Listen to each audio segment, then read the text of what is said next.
So yan guys, ang menu natin ngayon guys, ngayong hapunan ay sinigang na pata ng baboy guys. So ayan. Yan guys oh.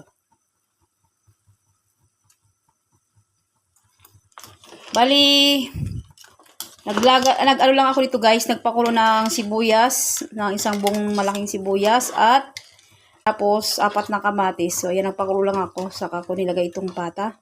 Then may nakita kayo guys na tinidor dito sa loob. Ano ibig sabihin nito guys? Yan guys ang technique para mabilis lumambot guys. So ayan, nilagyan ko siya ng tinidor.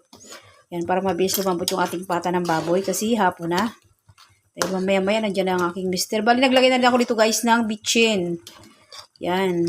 So ngayon maglalagay tayo ng iba pang sangkap guys. Ayan guys, so yung mga pata. Ang hirap magpakuha.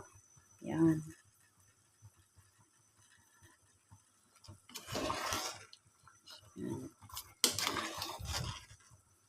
Ang ating pata ng baboy. Ayan guys. So. Ayan.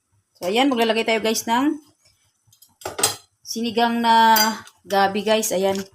Bali, dalawang sashi guys na ganito ang ilalagay natin. So ayan. Maliliit lang to guys na sashi. Dinalawa ko kasi gawa ng wala akong malaki nito. Naubusan ako sa tindahan. So ayan. Ang ating sinigang na pata ng baboy. Then maglagay tayo guys dito ng kaunting patis, tansya lang guys. Yan, siguro mga 3 kutsarang patis. Nakadepende naman sa inyo guys kung gaano karami ang inyong ilalagay na pampalasa. So ayan, nag-fast forward na ko guys. Hindi ko napakita sa inyo kanina kung paano ko siya i-start na magluto.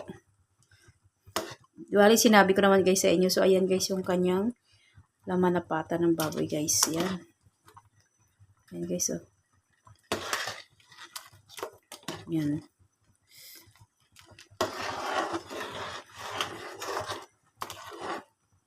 So, ayan guys. Balikan natin mamaya-maya kapag super lambot na itong ating pata ng baboy. Saka natin lalagyan ng iba pang mga sangkap or mga gulay. So, ayan guys, balikan natin maya-maya guys. So, ayan guys, tignan natin kung malambot na yung ating pata. Ayan, goods na siya guys. Nahahati na siya guys. Ayan. Bali, ang nilagay ko pala guys na sinigang, yung sinigang sa gabi na 2 piraso kanina para medyo malapot. So, ayan guys, malapot na siya. So, bali magdadagdag tayo dito guys ng asin. Kasi yung nilagay kong patis kanina, kulang, matabang pa. Magdagdag tayo ng asin guys. So, ayan, sakto na yan. Tansya-tansya na lang talaga guys. Yan o.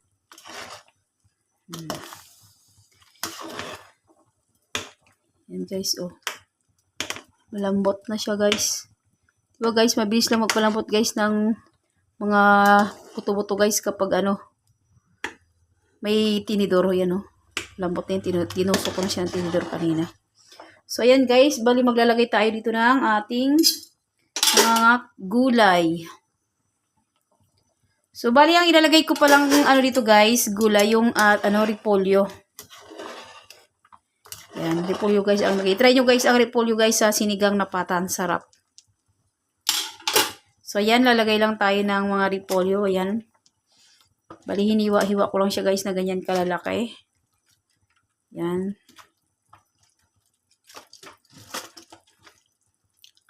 Yan. Hindi ko pala siya guys masyadong tinanggalan ng tangkay kasi para hindi siya hiwa-hiwalay guys. Yung mawasak-wasak ba guys. So, ayan. Lagay natin. Masarap to guys. Yung ating sinigang na pata na may repolyo. Yan. Balikan natin guys mamaya-maya kapag luto na yung ating gulay, yung ating repolyo. Guys, tignan natin yung ating niluluto kung goods na.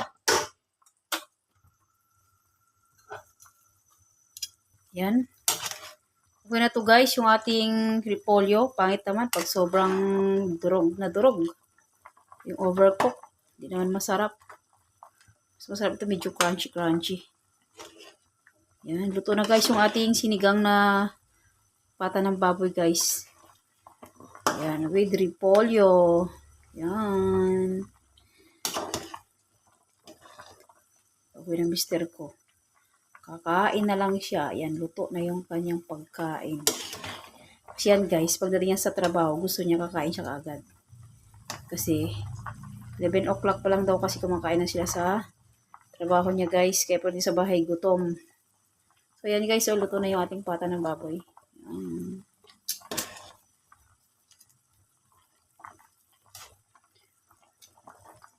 So yun lang guys. Thanks for watching. Please like, comment, share, and subscribe. God bless us all. Thank you Lord sa blessings.